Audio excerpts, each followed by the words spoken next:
আসসালামু আলাইকুম রহমতুল্লাহ। আজকের এই ভিডিওতে মূলত আলোচনা করতে চলেছি ডিগ্রি বা অনার্সের কম্পালসরি ইংরেজি একটি টপিক নিয়ে, সেটা হচ্ছে পোস্টার। সেটা হচ্ছে কি পোস্টার। আসলে একটি পোস্টার বা একটি ফরম্যাট দিয়ে আমরা কিভাবে অনেকগুলো পোস্টার লিখতে পারি সেই বিষয়টি আজকের ক্লাসে আমরা দেখে নিব। এখানে আমি ব্যাড সাইড লিখেছি। এখন ব্যাড সাইডে যতগুলো পোস্টার আসবে পরীক্ষায় আপনারা ঠিক এই ফরম্যাটটা দিয়ে, যে দেখুন এই ফরম্যাটটা ব্যবহার করে কিন্তু আপনারা সবগুলো পোস্টার কিন্তু লিখে ফেলতে পারবেন, কোনো সমস্যা নেই। আমি এখানে বেশ কয়েকটি পোস্টারের আপনার হলো বিষয় লিখে রেখেছি দেখুন ব্যাক সাইডে, যেমন drug addiction, water pollution, price hike, child abuse, eve teasing, environment pollution, corruption, smoking, acid throwing, population problem etcetera. এরকম আরো যত ধরনের সমস্যা নিয়ে পোস্টার লিখতে আসবে, ঠিক আপনারা এই নিয়মটা ফলো করলে সব লিখতে পারবেন, কোনো সমস্যা নেই, এবং মার্কস ফুল মার্কস পেয়ে যাবেন ইনশাআল্লাহ। তো চলুন তাহলে দেখে নিই কিভাবে লিখতে হবে। আচ্ছা, পোস্টার লেখার শুরুতে আপনাকে অবশ্যই একটা হেডিং লিখতে হবে। সেটা হচ্ছে এটা, যে এ পোস্টার এগেইনস্ট।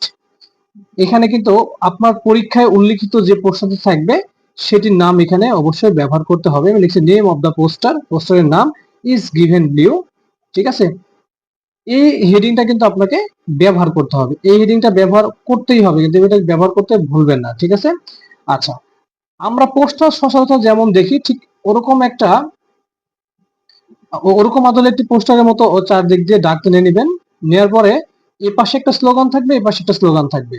যেহেতু এটা আমরা ব্যাড সাইড দেখছি, সেহেতু এখানে দেখুন আমি লিখেছি save the nation, protect society, মানে জাতিকে রক্ষা করো। আহ, আবার হচ্ছে প্রোটেক্ট দ্য সোসাইটি, সমাজকে রক্ষা করো। আচ্ছা, এখানে দেখুন যে আপনি যে বিষয়টা নিয়ে পোস্টার লিখবেন সে বিষয় সম্পর্কে আপনি 4টি বা 5টি বা তারও বেশি, কমপক্ষে 4টি বাক্য কিন্তু আপনাকে এখানে লিখতে হবে। আমি এখানে 1 2 3 4 5 5টি বাক্য লিখেছি। আপনারা এখান থেকে 5টি বাক্য লিখতে পারবেন, আপনাদের মতো করে 6টিও লিখতে পারবেন, 4টিও লিখতে পারবেন। কমপক্ষে আপনারা 4টি বাক্য এখানে কিন্তু লিখবেন। ঠিক আছে। তো দেখুন এটা কিন্তু কম্বাইন্ড, সবার ক্ষেত্রে কিন্তু প্রযোজ্য। এই যে এখানে যে 5টা বাক্য আছে, আমরা এই 5টা বাক্য ব্যাড সাইডের সবটার সঙ্গে লাগাইতে পারি। ঠিক আছে, আমরা দেখে নিই তাহলে। যে dash is a hateful crime, এখান থেকে ব্যাড সাইডে যে কোনো একটিকে আপনি এখানে নিয়ে এসে বসিয়ে দিতে পারেন। যেমন drug addiction, drug addiction is a hateful crime. Say no to drug addiction, আপনি এটা দিতে পারছেন। Avoid drug addiction, let's hate drug addiction, it is very harmful for our society. অর্থাৎ আমরা এই যে ড্যাশ যে জায়গাগুলো গ্যাপ যেখানে দেওয়া আছে সেখানে কিন্তু নেম অফ দা কি হবে, পোস্টার হবে। অর্থাৎ আপনারা এই জায়গায় নেম অফ দা পোস্টার ব্যবহার করবেন।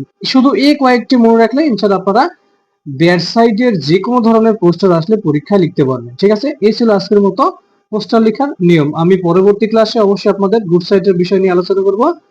ওকে, আসসালামু আলাইকুম রহমতুল্লাহ।